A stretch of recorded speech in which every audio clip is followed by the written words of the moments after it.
பாம்புகளை கண்டவுடன் ஓட்டம் பிடிப்பவர்களுக்கு மத்தியில் பெண் ஒருவர் துணிச்சலாய் பாம்புகளை பிடிக்கும் காட்சிகள் தான் இவை. கேரளாவைச் சேர்ந்த வனத்துறை அதிகாரியான ரோஷினி பாம்புகளை பிடிப்பதில் கை தேர்ந்தவர். திருவனந்தபுரம் மாவட்டம் பருத்திப்பள்ளி பகுதியில் வனச்சரகராக பணியாற்றும் ரோஷினி கடந்த 2019ஆம் ஆண்டு முதல் பாம்பு பிடிக்கும் பணியில் ஈடுபட்டு வருகிறார். பாம்பு பிடிப்பதற்கான லைசென்ஸும் இவரிடத்தில் உள்ளது. சவாலான இந்த பணியில் திறம்பட பணியாற்றும் ரோஷினி கடந்த 5 ஆண்டுகளில் மட்டும் 500க்கும் மேற்பட்ட பாம்புகளை மீட்டு பாதுகாப்பான இடங்களில் விட்டுள்ளார். விஷப்பாம்புகள், மலைப்பாம்புகள் உள்ளிட்ட பாம்புகளை பிடிக்கும் வீடியோக்களை ரோஷினி GS என்ற தனது இன்ஸ்டாகிராம் பக்கத்திலும் பகிர்ந்து வருகிறார். இரவு பகல் பாராமல் யார் எங்கிருந்து அழைத்தாலும் உடனே பாம்பு பிடிப்பதற்கு கிளம்பி விடுகிறார் ரோஷினி.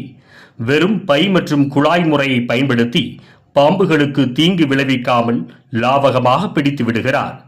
மலைப்பாம்புகளை பிடிப்பது எளிதான காரியம் அல்ல என கூறும் அவர், பாம்பின் எடை மற்றும் அவற்றின் வலிமையை பொறுத்து அது சவாலான விஷயம் என்றும் தெரிவிக்கிறார். மேலும் பிடிக்கப்படும் பாம்புகள் பெரும்பாலும் தற்காப்புக்காக சிறுநீர் மற்றும் மலத்தை வெளியேற்றி விடுவதால் அதனுடைய வாடை எத்தனை முறை குளித்தாலும் சில நாட்களுக்கு நீடிக்கும் என்றும் கூறுகிறார்.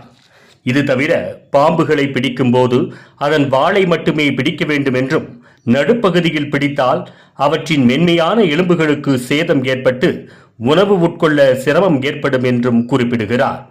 குடும்பத்தின் ஆதரவு இருப்பதால் மட்டுமே இந்த பணியை முழு ஈடுபாட்டோடு செய்து வருகிறார் வனத்துறை அதிகாரி ரோஷினி. பாம்புகளை மீட்பது வெறும் கடமைக்காக மட்டுமல்லாமல் தைரியம், இரக்கம் மற்றும் விலங்குகளின் மீதான அன்பால் ஈர்க்கப்பட வேண்டும். அவ்வாறு இருந்தால் மட்டுமே இந்த விலங்கு நல மீட்பு பணியில் முழு அர்ப்பணிப்போடு செயலாற்ற முடியும் என்றும் மகிழ்ச்சி பொங்க தெரிவிக்கிறார் கேரள வனத்துறை அதிகாரி ரோஷினி.